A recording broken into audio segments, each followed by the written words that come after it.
many are enjoying the food tonight? A couple of you. You know, I was just thinking, I didn't think Craig could do better than he did last year, but he did better than he did last year. You can't hear me? Okay. Let me try this. I just broke it. Okay. How many veterans we have in here tonight? All right. Let's thank them for service.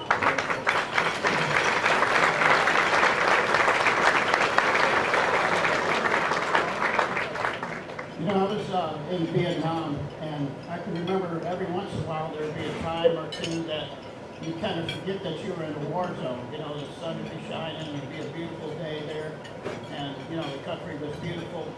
But then something would happen and make you aware once again that you're in a war zone. And, you know, we're in a culture of war, and we fight that battle every day.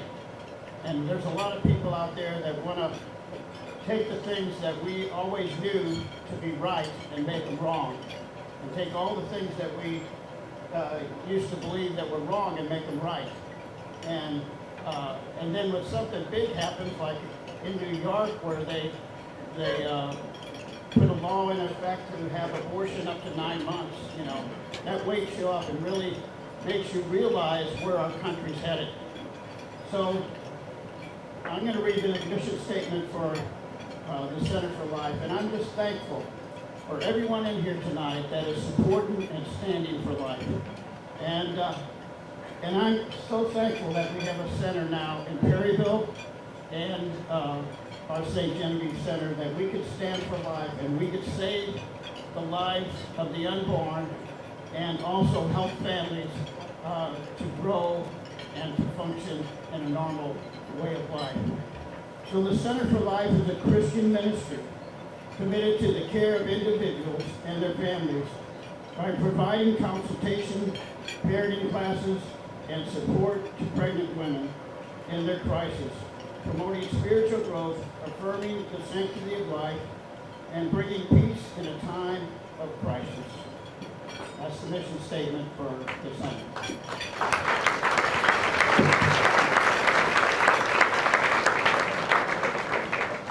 Thank you very much. You know, Pastor Mancuso mentioned veterans.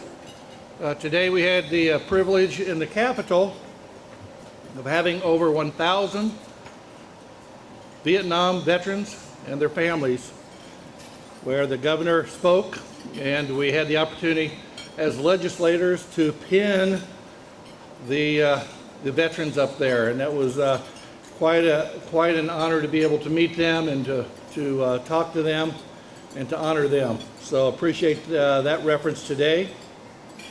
We now will be honored to hear from our board member, Elaine Stoll. Elaine, if you would come forward. Some of you who were here, or a lot of you who were here last year, we had a video with Eileen and I. So I need to recap that. You really need to know about this, how it works. Because it works for you if you're a Missouri State resident. All right, so the program is run by the Department of Social Services, which is in Jefferson City. So who qualifies? So obviously you have to be a Missouri State resident. All right, you have to give at least $100, or, you know, whatever that checkbook will write, we'll take. Whatever you feel like you can do tonight. But you do have to have a tax liability for the state of Missouri. So you got to owe some tax, right? That's how it works. So how you take advantage of it is we fill out the application for you. We do our best to make it as easy for you as we possibly can. So we fill out the form for you. We send you the form, and all you have to do is look where it's highlighted and fill out the highlighted portions. If there's 2 names on that, are we there? Oh, here it comes. I don't know if you can see it very well, though. Can you see that out there? Can you see it? Okay. Okay, so this is the form, the application for claiming tax credits. So what you see up there right now is what we know, and we can fill out for you. All right, so if we go to the next slide, so you got your name, amount of donation, then your tax credit is 50% of the donation that you give to us for the year. Alrighty? Okay.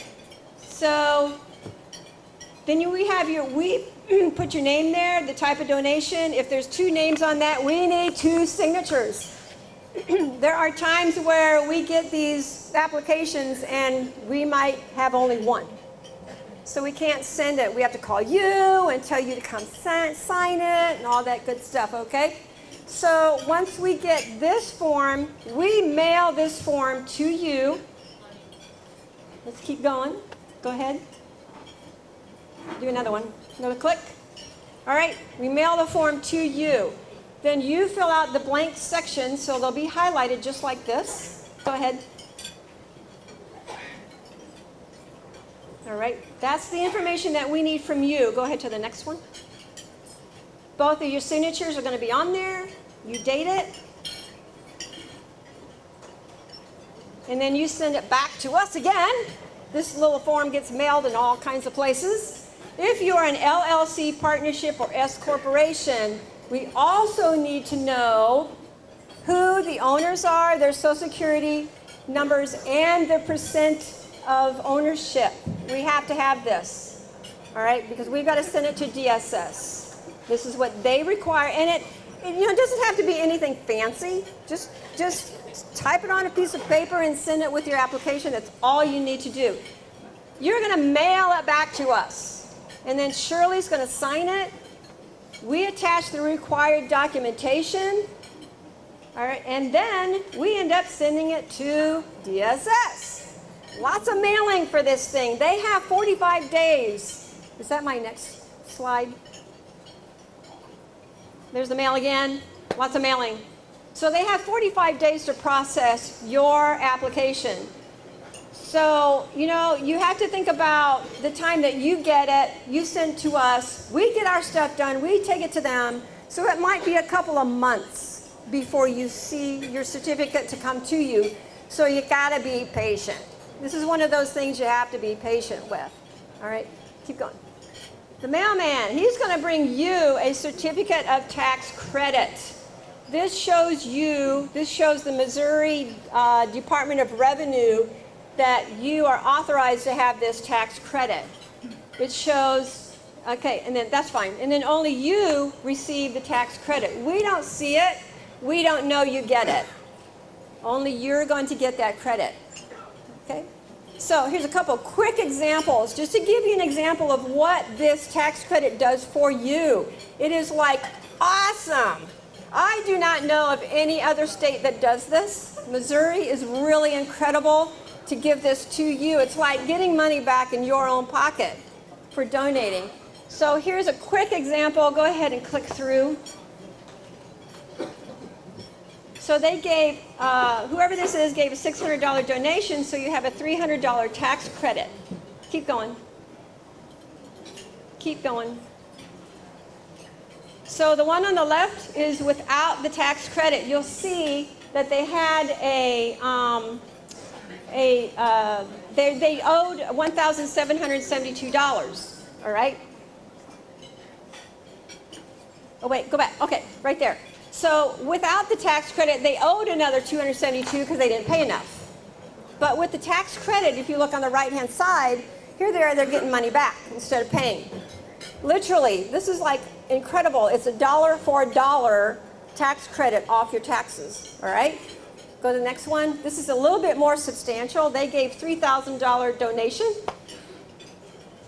They had $5,500 withheld, Missouri tax withheld. So they get back $1,729, but keep going. This is without the tax credit. They would have gotten back $229, but with the tax credit, they added another $1,500, my friends. This is like awesome. All right, awesome. I love this tax credit. We use it.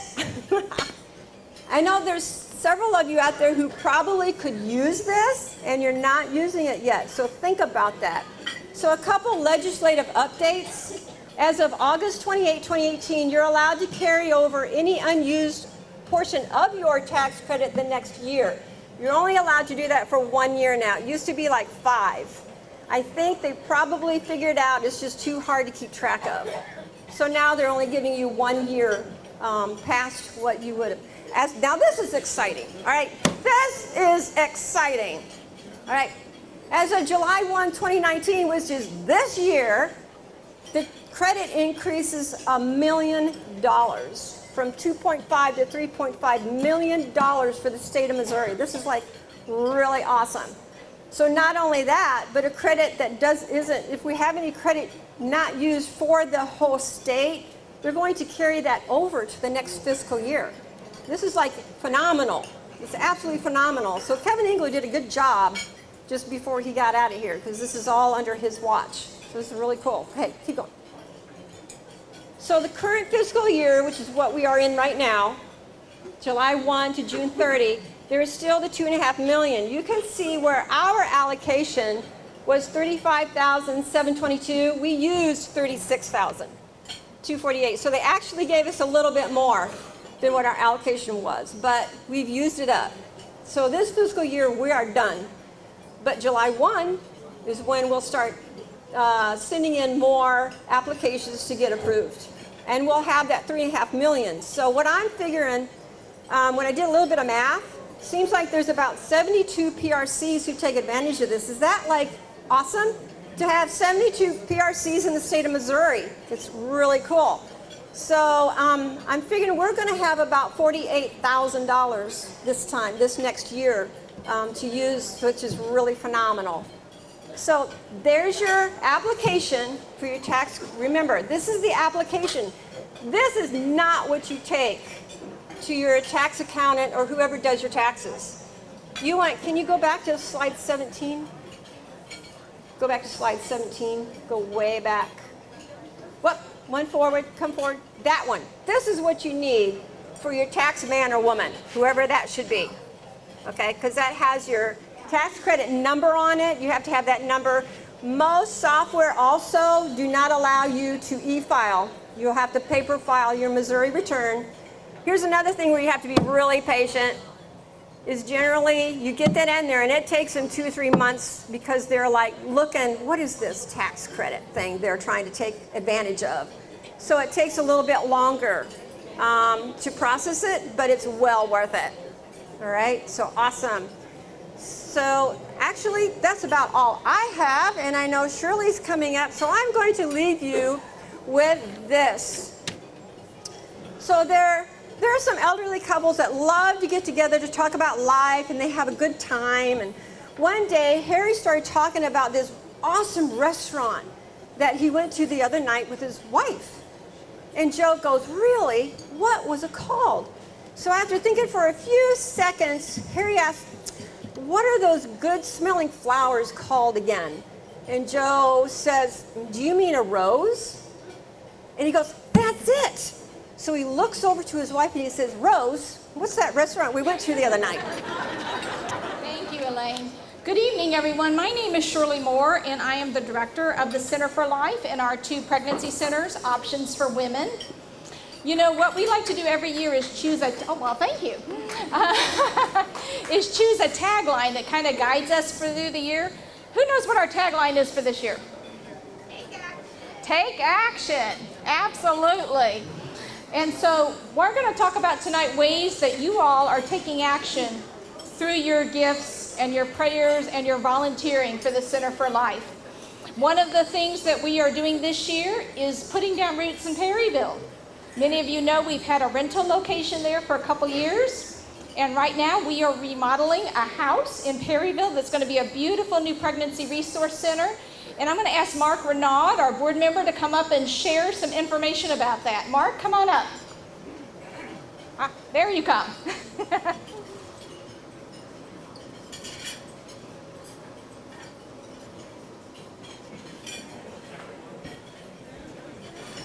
Hello, everybody. We all family here? Are we all family here? Yes. So go and take your coat off. You can do that around family. No, we are all family. If you know Jesus Christ, then we're all brothers and sisters here. and thank God for that. Because this is really a multi-denominational Christian ministry, isn't it? And that's a great way to look at it. But yeah, we got some slides here. We've been working on a building, and by the way, our volunteer coordinator for the project and project manager is Jeff Boner. Jeff, I'm going to ask you to stand over there again.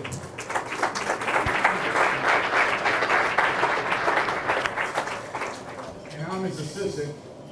He does a lot better job of it than I do. But we got a lot of exciting things on. We started in February, the very first work day we had. We can just maybe flip through them a little jig for a while. These are not necessarily ordered. The very first work day we had the Trail Life USA group from St. Genevieve, Troop 413. We got 15 young men, ages 6 to 17, and they come and help us with the demolition. And we had that's a cabinet that Wayne Henman has reworked for us. But we were able to save a lot of some of the cabinetry in the project. This is actually showing some drywall pictures. We can probably flip through them a little bit quicker. That's an interesting, Schumer Brothers are reworking on some of the heating and air for us. That's a brick wall that Jeff took down the basement. We expanded an existing laundry room to be the new handicap accessible bathroom by the entryway. That's the other bathroom there that we're remodeling. The existing kitchen, we tore out a lot of walls. We had to involve the services of a structural engineer to redesign the load-bearing walls and make sure the roof wasn't going to fall in. He was just showing some of the walls taken out of the demo. There's Elaine. She does more than just a treasure. I believe that's Ed Welker, isn't it? There's Ed trying some boards out. Another shot of Ed there. There's Josias. There's Sarah and Elaine. There's Luke. A lot of age. There's Tim Dresty. There's Joey Swoboda, and somebody all covered up. I'm not sure who that is. Jason Jonathan. There's the Pusey men. Zechariah. That's the Parker family. There's Joe Swoboda and Jason in the background. There's a group of Trail Life demo day we had. Travis Pusey.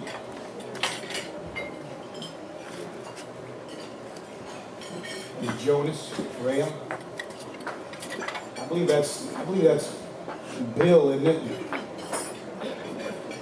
Zechariah. Okay, there's the shot of the front of the building. It's right across from Dollar General if you've not noticed it before. But one more picture, we'll just leave that one up there. That's Jeff Boner. We relocated the stairway. That's Elaine on the end down there. And I was thinking earlier, we've got a lot of volunteers, but you know what? Everybody here tonight's a volunteer. Who's here because they had to be here? Who was coerced to come? Who was required to be here? You don't have to answer out loud.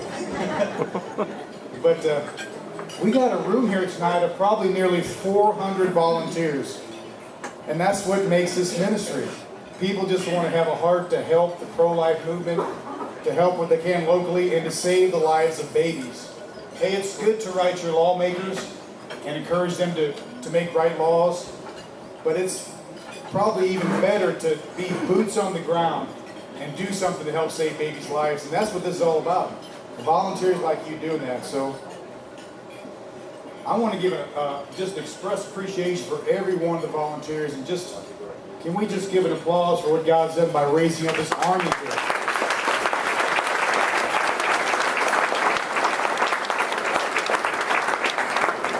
Whether you're a volunteer that goes to the center and answers phones or helps with the newsletter, whether you're a volunteer that goes and is on the board or helps with the building project, whether you're a volunteer that helps out with this banquet or with the 5K run or the Perryville Friend Raiser, whether you're a volunteer that comes to functions like this and and helps provide money to keep this ministry going. Whether you're a volunteer that spends time in prayer to help our ministry, we are like part of the army of God in this battle that Joe mentioned.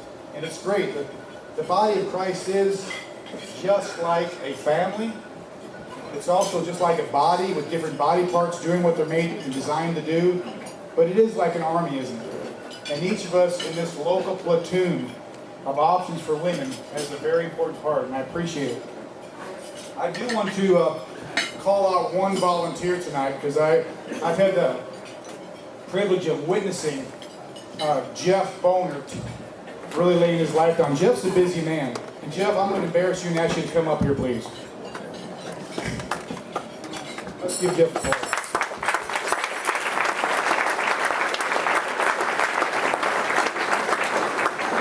And by the way, I just get 5 minutes, so if somebody wants me to give me about a 2-minute warning when I get past 7 minutes, I appreciate it.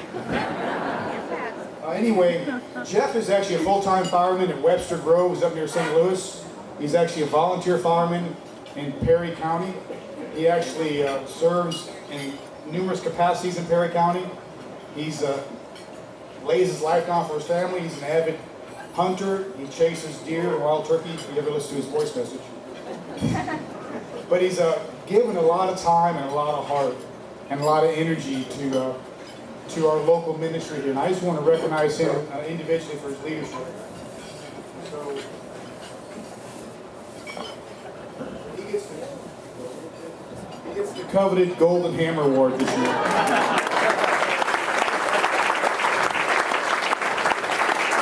It's engraved on here. It says, "To Jeff Bonert, thank you for your service to the pro-life cause from the Center for Life, 2019.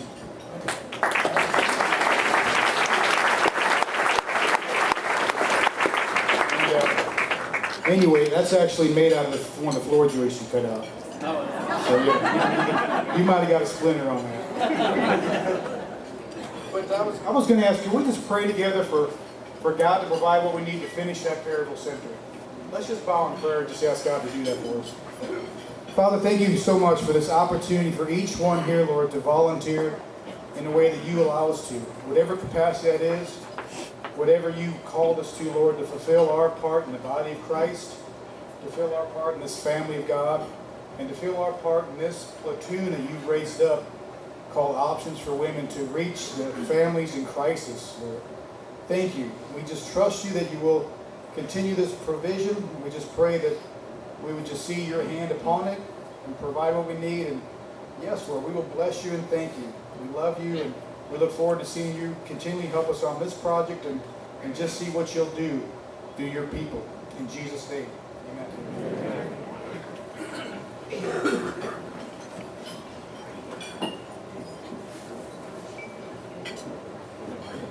At ease.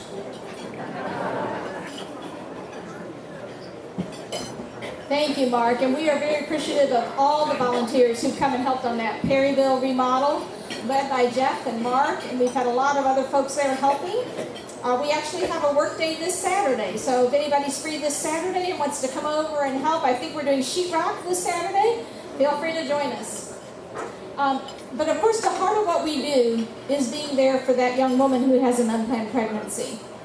And we see a number of clients every year, probably about 500 client visits a year, and they're there for various reasons.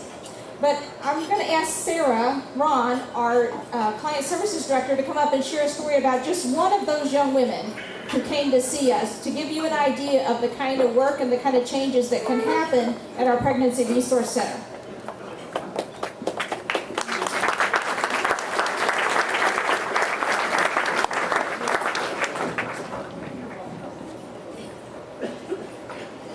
Good evening, everyone.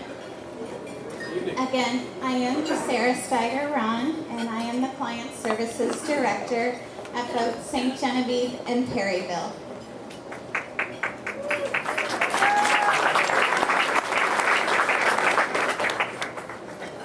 Last summer, I received a text message requesting pregnancy options from a young woman we'll call Brittany.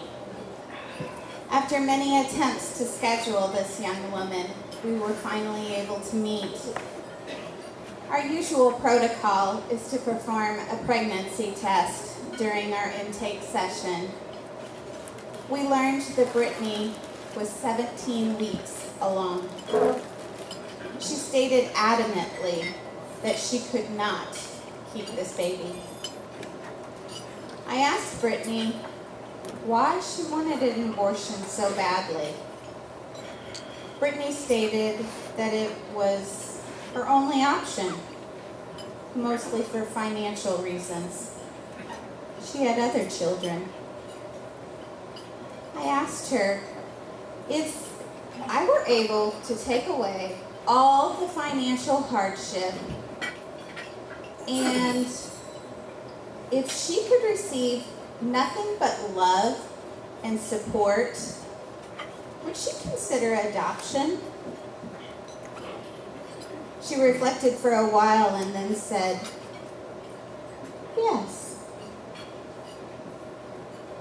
I was stunned. It was that easy. I shared with Brittany how much adoption had changed. So much over the years had changed, and she could choose the parents for her baby. I assured her that she would be in control. We scheduled Brittany to see one of our nurses and to have an ultrasound. By the time Brittany and the nurse were able to connect and have the ultrasound, it was determined that she was now 21 weeks and due in December of 2018. Brittany was still in some denial about her pregnancy. However, when the nurse said, "Would you like to know the gender of your baby?" she said, "Yeah, I think I would." And so the nurse told her it was a girl.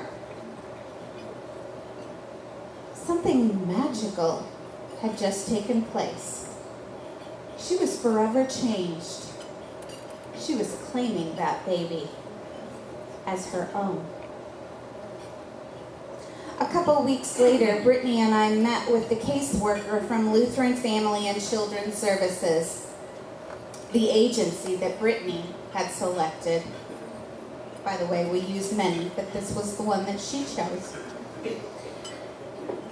We began to look at all of the family books. Each family makes a book, and we look through them. How would Brittany ever choose the right family? So she and I stopped. We took several deep breaths. I quietly said a prayer.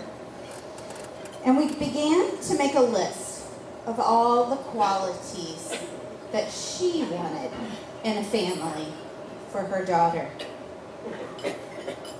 Finally, Brittany selected a family.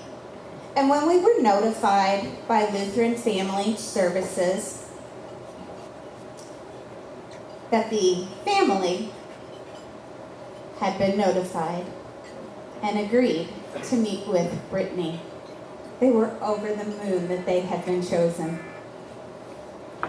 The next week, the potential adoptive family came to meet with Brittany and I and Lutheran Family Services.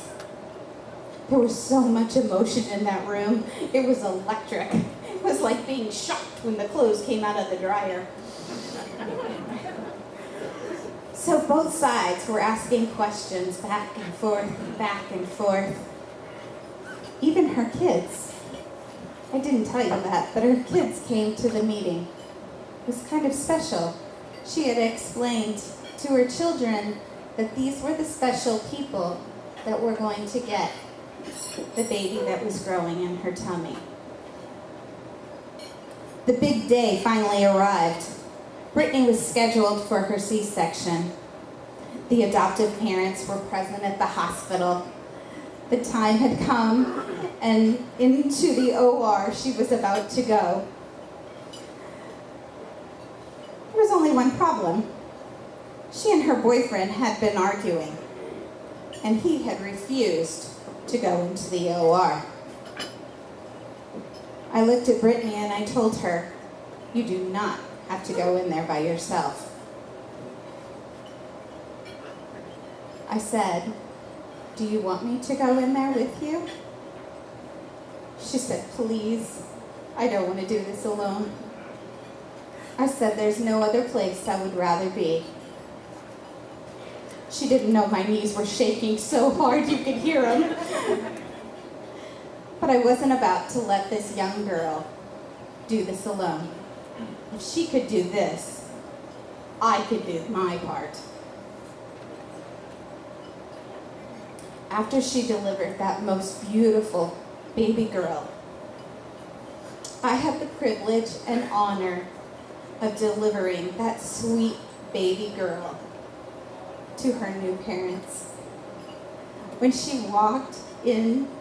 I walked in with that little pink bundle, the whole room erupted of tears and joy and excitement.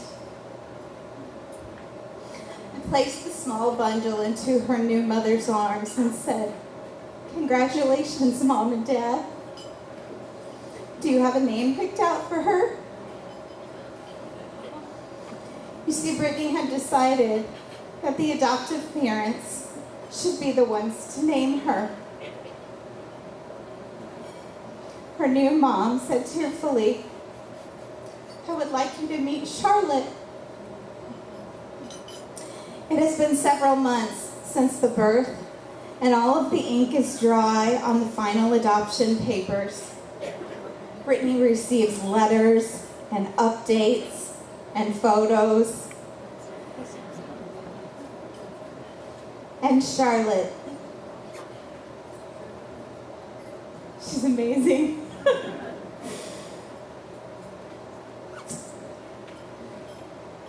When I asked Brittany if it would be okay if I shared this story this evening, I wasn't really sure what her response was going to be. You see, she's very quiet, somewhat shy, and sometimes timid. She struggled with some postpartum depression, which is very common. And what's even more common that she's struggling with right now is the negative feedback from her family members. I told her not to listen to that. Not to listen at all. In fact, she had created a miracle. And that miracle that she had created, she had gave to another family to create a miracle of their own. A family. I told her how proud I was, but I couldn't be any more proud if she were my own daughter. And that she was courageous and fearless. And today, she is one of the most bravest women I know. Thank you.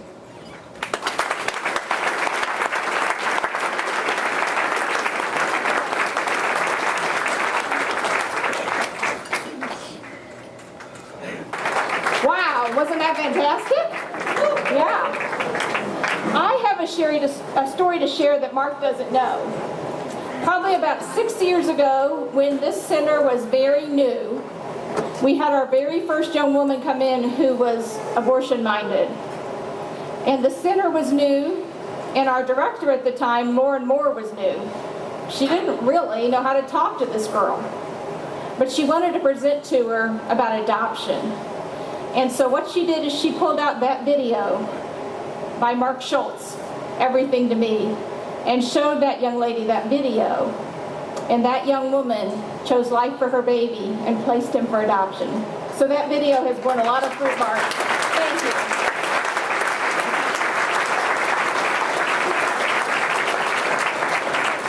I'm going to stand here for a minute, but don't worry, I'm not going to sing or play the keyboard. Nobody wants to hear that. I want to make a correction. When we listed our diamond sponsors earlier, through my error, one was left off, and I feel awful about that, but Bader Land Surveying is one of our diamond sponsors, and let's give them a round of applause and thanks for their support.